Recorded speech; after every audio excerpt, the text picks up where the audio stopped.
이렇게 귀한 자리에 초청해 주셔서 너무너무 감사합니다. 또 우리 이렇게 예비역 군인회를 하나님께서 이민사회도 허락하여 주시고 또 남가주 지혜로 계속해서 모이는 거 생각할 때 우리 선배님들 참 감사하고 앞으로도 또 이 군인의 모임으로 말미암아 그 기도를 통해서 본국의 위대한 역사들이 계속해서 나타나기를 예수님의 이름으로 축원드립니다. 다윗은 통일 대통령입니다. 처음 시작은 600명밖에 안 되는 그저 국가로부터 버림받은 사람들로 시작을 했습니다. 그래서 심지어는 시글락이라는 곳에 도망가 가지고 그곳에서 유랑 생활을 하는 그런 군벌이었습니다. 그런데 그 군벌이 유다의 왕이 되었고 또 그 군벌이 이제 12지파를 다스리는 그런 용실공이 한 나라를 다스리는 왕이 되었고 그 함께하던 600 사람들이 신하로서 나라를 지키고 또 나라를 통치하는 그런 사람들이 되었습니다. 오늘 말씀은 이제 유다 지파에서 12지파로 그 리더십이 옮겨가기 직전에 하나님께서 다윗을 사용하여 주셔서 명실공히 12지파를 다 다스리는 통일 대통령으로서 어떻게 사용하시는가 그 경과를 이야기하고 있습니다. 첫 번에는 유다의 왕이었습니다. 그러다가 이제는 12지파의 왕이 되었습니다. 12지파의 왕이 되었는데 아직 헤브론에서 통치하고 있었거든요. 그런데 헤브론에서 통치하면 안 되죠. 12지파를 다 다스릴 수 있는 중간에서 통치를 해야 되는 것이죠. 우리나라로 말한다면 제주도에서 우리나라 전체를 통치할 수 있겠습니까? 저 중강진에서 우리나라 전체를 통치할 수 있겠습니까? 서울이나 평양이나 중심부에서 다스려야 되지 않겠습니까? 그런데 그 중심부가 예루살렘이었습니다. 그런데 예루살렘은 누가 차지하고 있었는가? 그 저놈의 요새. 제가 예루살렘에 가보았습니다. 그런데 예루살렘 동쪽에는요 기드론 시내가 있고 남쪽에는 흰놈의 골짜기가 있고 그래서 골짜기로 둘러싸인 곳이라 천홈의 요새입니다. 그 천홈의 요새에 길게 고대에는 길게 성이 늘어져 있었고 제일 높은 곳에 성전터였습니다. 그런데 그 성을 빼앗지 못한 상황에 있었습니다. 얼마 동안 못 빼앗는가 하면은요 약 450년 동안 못 빼앗았습니다. 사사시대 400년이 지나갔는데 예루살렘에 여부수 족속들이 있었고 그 여부수 족속들이 요새 안에 살고 있었기 때문에 그거 뺏을 수가 없었습니다. 그리고 사울이 40년 동안 통치를 했는데도 바로 사울의 지파, 베냐민 지파의 중심에 예루살렘이 있는데 그 예루살렘 성을 못 뺏었습니다. 왜냐하면 요새였기 때문에. 그러니까 거기에 살고 있는 사람들이 야 우리는 장애를 할지라도 시각장애인이나 지체장애자가 된다 할지라도 너희들 다 지킬 수 있다. 너희들 다 물리칠 수 있다. 여기 못 들어온다. 이렇게 얘기를 했습니다. 그런데 다윗이 단기간에 그 성을 빼앗을 수 있었습니다. 어떤 능력이 있었을까요? 첫 번째는요. 굉장히 중요한 정보를 가지고 있었습니다. 그 예루살렘 성에 들어갈 수 있는 은밀한 접근로가 있었는데요. 그 접근로를 다윗이 알고 있었습니다. 그러니까 전쟁하는 데 있어서는 정보는 굉장히 중요한 것이죠. 그 정보가 여기 오늘 성경에 적혀 있어요. 그 성경이 뭐라고 얘기하고 있는가 하면은 누구든지 여부수 사람을 치거든 물깃는 데로 올라가서 다윗의 마음에 미워하는 이런 사람들을 쳐라 그랬습니다. 물깃는 곳으로 올라가서 비밀을 알고 있었어요. 그 물깃는 곳에 뭐 평평한데 물깃는 곳이라면 거기 가면은 금방 사람들 죽겠죠. 여부수 족속들이 방어하고 있겠죠. 그런데 어떻게 물깃는 곳이었는가? 여기 영어 성경에 보면은요. Let him get up the water shaft. water shaft라는 말은요. 수직갱도라는 뜻입니다. 수직으로 갱도가 있는데 사람들이 거기서 두레박으로 물을 떠가지고 올리는 거예요. 그런데 1867년에 영국의 공병장교인 찰스 워런이라는 사람이 이 워런 샤프트를 발견했습니다. 지금도 남아 있습니다. 무너지지 않고. 여부수 족속들이 성을 지어놓으면 성에 물이 있어야 될 거 아니에요. 물이 있어야 그 성벽을 지킬 수가 있지 않겠습니까? 그런데 성벽 안에서 지하 굴을 파가지고 성벽 밖으로 나갑니다. 그리고 수직갱도로 들어가가지고 거기서 물을 가지고 지하로 해서 성 안으로 들어가는 거예요. 그러니까 아무리 포위가 되더라도 물을 계속해서 공급받을 수가 있었던 거죠. 그런데 그곳으로 들어가는 길을 다윗이 알고 있었던 것입니다. 그래서 누구든지 여부속속을 치려거든 그 물 수직갱도로 들어가라. 그래서 밤에 그 수직갱도로 들어간 거예요. 밤이나 낮이나 거기 껌껌합니다. 그러니까 은밀하게 군인들이 들어가서 성 내부로 진입할 수가 있었던 거죠. 그리고 성문을 열어 제꼈습니다. 예, 예루살렘 성을 단방에 함락시킬 수 있었어요. 여기는 모르겠지. 그런데 모든 이 세상의 성에는 약점이 있습니다. 북한에도 약점이 있습니다. 대한민국에도 약점이 있습니다. 그런데 하나님께서 그것을 가르쳐 주시고 하나님께서 원하는 사람에게는 그 성을 무너뜨릴 수 있는 기회를 허락해 주시는 것이죠. 하나님께서 참으로 하나님 마음에 합한 사람 다윗을 사용하신 것입니다. 그러니까 가장 중요한 것은 무엇입니까? 우리나라가, 우리 대통령이, 우리 국무위원들이, 우리 국회의원들이, 우리 교회가 하나님 마음에 합한 자가 되어야 되는 것이죠. 그러면 하나님께서 은혜를 베풀어 주시는 줄로 믿습니다. 하나님께서 지혜를 주시는 줄로 믿습니다. 다윗이 이것을 알고 하나님의 지혜로 말미암아 큰 전쟁을 벌이지도 않고 이기게 되었습니다.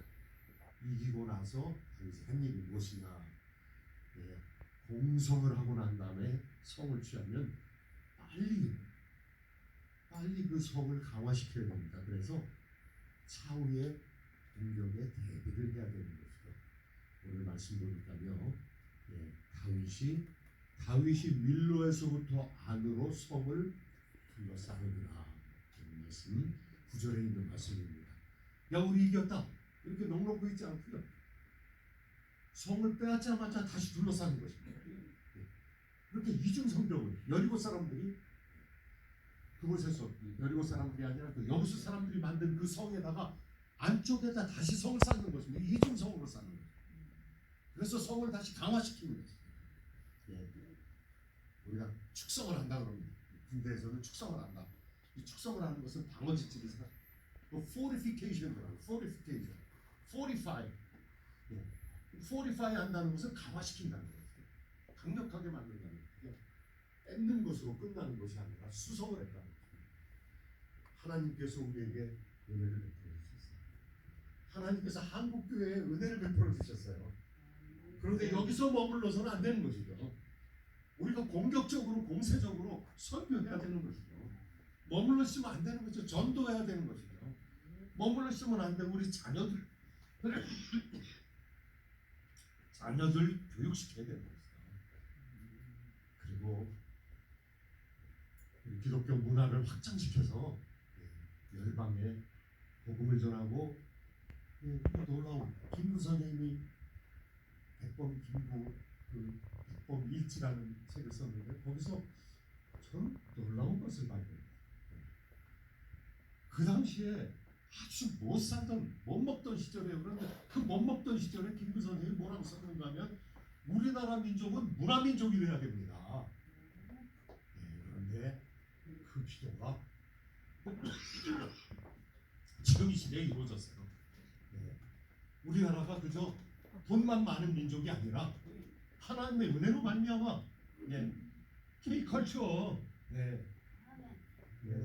제가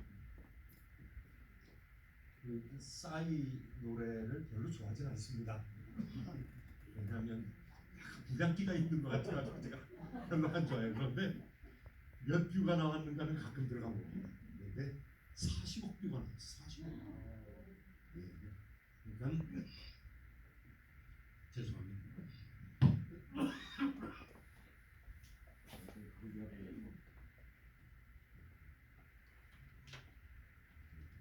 하나님께서 우리 민족에게 은혜를 주신 거예요. 그래서 복음 전할 수 있도록 다른 이방 민족들의 담장을, 우리나라를 향한 담장을 하나님께서 다 내려놓으셨어요. 그래서 K컬처, 그 다음에 K푸드, 커스코에 가면은 우리 한국 음식을 살 수가 있어요. 그게 세계화되어 버렸어요. 그리고 K방산, 요새는 K2 흑표전차, K9 자주포 막 팔아먹어요. 심지어 잠수함, 비행기 이런 거 막 하는 그런 상황 속에 와 있어요. 하나님께서 우리나라 영화도 또 세계화될게, 이 드라마 세계화되게 하셨어요. 그래서 하나님께서 왜 우리나라에게 자꾸 이렇게 하시느냐, 우리나라가 얼마나 이뻐가지고 그러느냐, 제가 보기엔 이쁜 것보다도 하나님께서 우리나라를 통해서 복음 전하고 싶으시니까.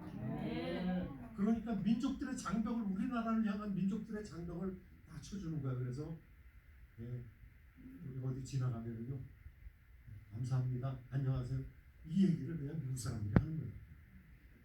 옛날에 참, 저 유학할 때 88년도 쌍팔년도 제가 쌍팔년도에 유학을 했는데요, 그때만 하더라도 너무 부끄러웠어요. 왜냐하면 시어스 백화점에 가면은 우리나라 TV가, 럭키 음성 TV가 제일 뒤에 있고 싸녀보다도 뒤에 있어요.